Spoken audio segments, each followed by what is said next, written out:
Hello friends, कैसे हो आप। आज हम आपको बताएंगे भगवान श्री कृष्ण का जन्म उत्सव जन्माष्टमी का पर्व गोकुलाष्टमी का व्रत किस तरह रखा जाता है।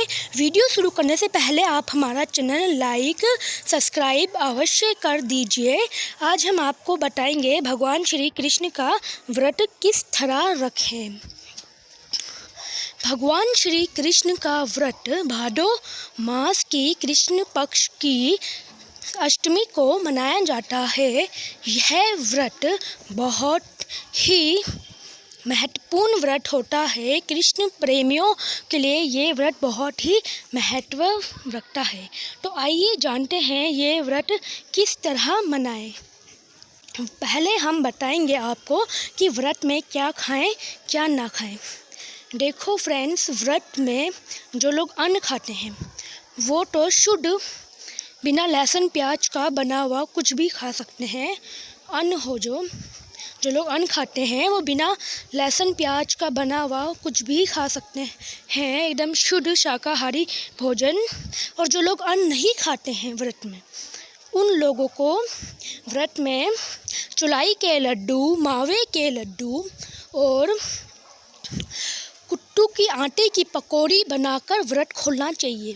जो लोग व्रत में अन्न नहीं खाते हैं ये उन लोगों के लिए है, और जो व्रत में अन्न खाते हैं वो कुछ भी बिना लहसुन प्याज का खा सकते हैं। आइए अब बात करते हैं कृष्ण स्थापना कैसे करें। फ्रेंड्स, कृष्ण स्थापना पीली चौकी पर भगवान श्री कृष्ण लड्डू गोपाल या भगवान श्री कृष्ण की प्रतिमा या भगवान श्री कृष्ण का तस्वीर आप स्थापित करें। उन्हें झूले में बिठाएं। झूला को अच्छे से फूलों की मालाओं से भगवान श्री कृष्ण को भी अच्छे से सजाएं और उनकी स्थापना उनके नीचे पीले अक्षत का अक्षदल कमल बनाकर स्थापना कर दीजिए। अक्षदल कमल बना के उसके ऊपर भगवान श्री कृष्ण की स्थापना कर दीजिए। अब बात करते हैं गौरी गणेश की स्थापना कैसे करें।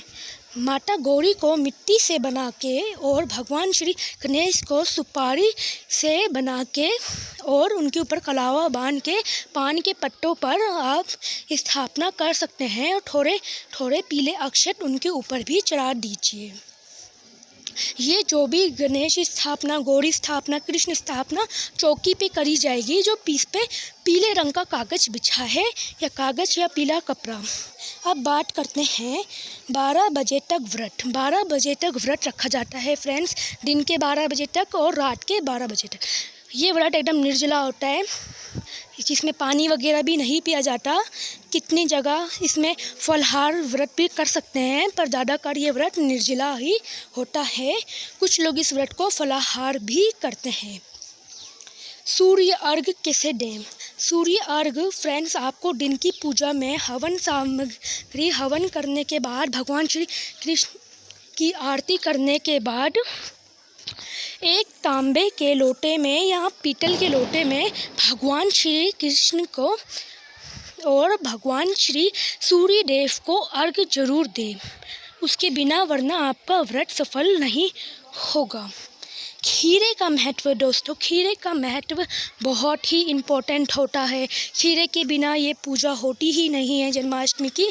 जन्माष्टमी को खीरे के ही उससे मनाया जाता है। भगवान श्री कृष्ण का जन्म खीरे में ही होता है। भगवान श्री कृष्ण खीरे से ही जन्मते हैं। तो खीरे को अच्छे से पंचामृत से नहला धुला के भगवान श्री कृष्ण के झूले के पास रख दीजिए। उसमें चंदन कुमकुम का तिलक अक्षत चढ़ा के धूप दीप दिखा के भगवान श्री कृष्ण के पास ही रख दीजिए।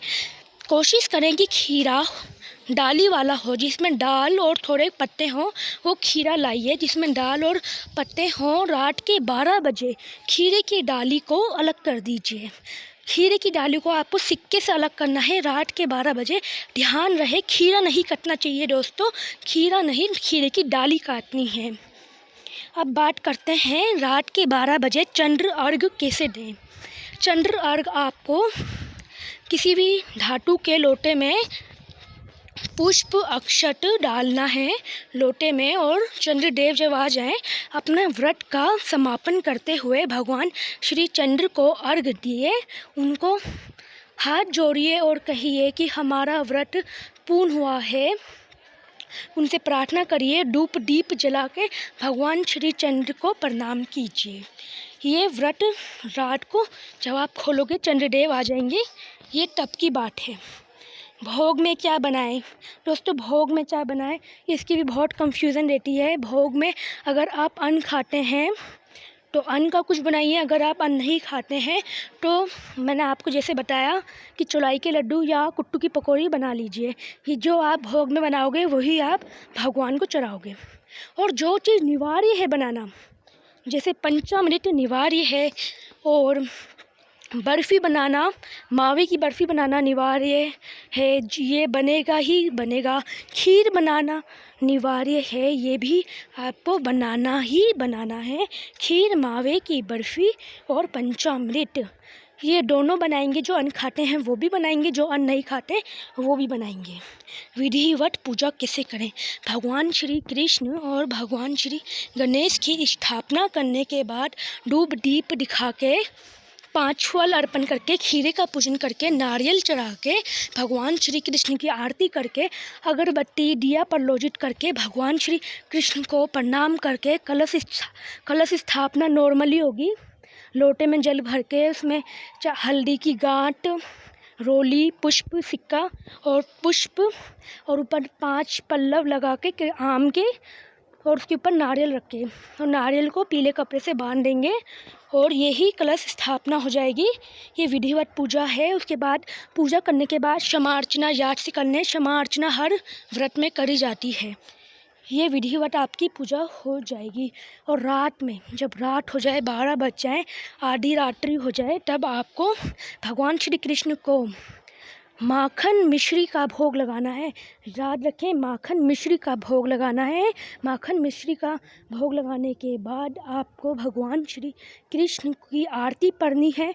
जो आपने खाने में बनाया है, पंचामृत, बर्फ़ी और खीर, इन सब का भोग लगाना है। भगवान श्री कृष्ण की पूरी सेवा करते हैं, जैसे आप लड्डू गोपाल की, वैसे ही सेवा आपको करनी है।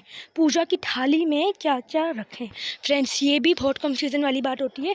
पूजा की थाली कैसे सजाएं? आपको एक थाली लेनी है, उस पर स्वास्तिक या ओम बनाना है, या और थाली का तिलक करना है। उस थाली के ऊपर 5 फल, 1 खीरा, और थाली में बर्फ़ी, खीर, पंचामृत, ये सब रख लेना है। कुछ पुष्प रख लेने हैं, भगवान श्री कृष्ण को रख लेना है।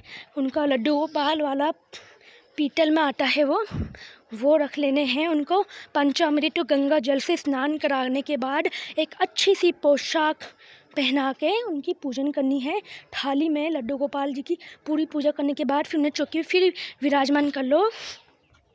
थाली पे आप एक कलश भी रखा जाएगा, जिस कलश को आप मंदिर में चढ़ाएंगे भगवान चंद्रदेव को और भगवान सूर्यदेव को। एक कलश भी आप रख लेना, पानी का भर के अच्छे से डेकोरेट कर लेना उसको। और एक माखन की मटकी रखनी है फ्रेंड्स आपको। एक मटकी में माखन भर के और उसमें कुछ मिश्री मीठा कर देना माखन को। कृष्ण जी का अभिषेक कैसे कराएं फ्रेंड्स? कृष्ण जी की प्रतिमा को आप पहले गंगा जल से अभिषेक कराएं, उसके बाद श्री कृष्ण को पंचामृत से अभिषेक कराएं, इसके बाद कच्चे दूध से अभिषेक कराएं, शहद से अभिषेक कराएं। फिर सब चीज़ों से अभिषेक कराने के बाद आप पानी से अभिषेक करा दें, अच्छे से उनको टॉवल से पोंछ दें, तौलिए से। इसके बाद उनकी अच्छे से पीली सजी हुई पोशाक पहना दें, चंदन लगा दें, उनको अच्छे सजा के झूले में विराजमान कर दें। ये उनका अभिषेक हो जाएगा। तुलसी का क्या महत्व है इस व्रत में? तुलसी जी का भी बहुत महत्व होता है इस व्रत में। तुलसी का पत्ता चंडामृत में डाला जाएगा। जो भी भोग बनाओगे आप, अन्न का हो या बिना अन्न का हो, उसमें भी तुलसी का पत्ता रखा जाएगा। तुलसी का पत्ता कृष्ण भगवान को भी चढ़ाया जाएगा। विष्णु जी के अवतार हैं कृष्ण भगवान 8वें। कृष्ण भगवान की हर पूजा में तुलसी का प्रयोग होता है। विष्णु जी की पूजा में भी तुलसी का प्रयोग होता है। हर पूजा में तुलसी का महत्व होता है। व्रत के नियम बता देता हूँ मैं आपको। ये लास्ट टॉपिक है, व्रत के नियम क्या हैं। 12 बजे तक दिन के व्रत होगा। दिन के 12 बजे पूजा होगी कृष्ण जी की। फिर दिन के 12 बजे के बाद फिर निर्जला व्रत होगा। और रात को पूजा करने के बाद आप चंडामृत से अपना व्रत खोलोगे। चंद्रदेव को अर्घ देना है और चंद्रामृत पीकर, जो लोग चंद्रामृत पीते हैं वो चंद्रामृत पिएगा, जो लोग पानी से खोलते हैं वो लोग पानी से खोल सकते हैं। व्रत का नियम बहुत कठिन है।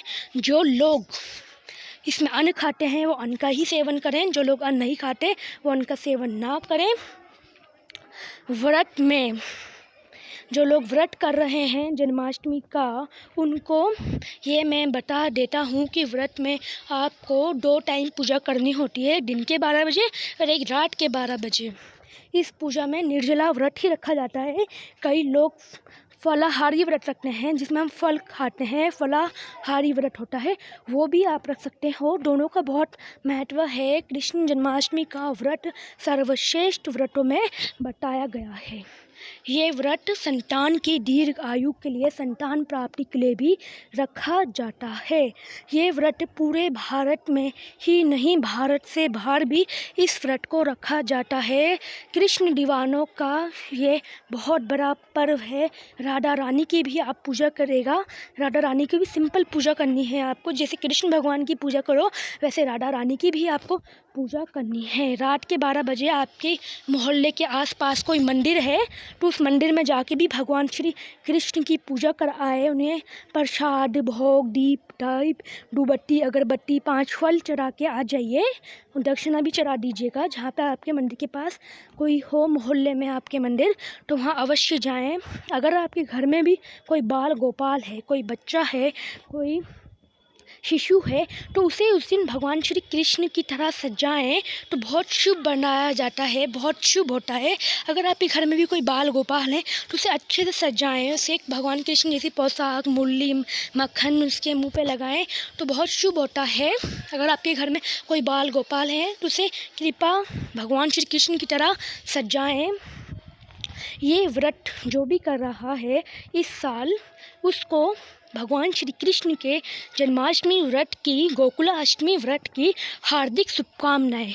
जय श्री कृष्ण। अगर आपको मेरी पूजन विधि अच्छी लगी हो तो कृपा करके वीडियो लाइक, शेयर, कमेंट ज़रूर कीजिएगा। अगर आपको कुछ मिसिंग लगा हो इस वीडियो में तो कृपा करके मुझे कमेंट में बताना। मैं A to Z कमेंट पढ़ता हूँ, रिप्लाई भी देता हूँ। राधे राधे।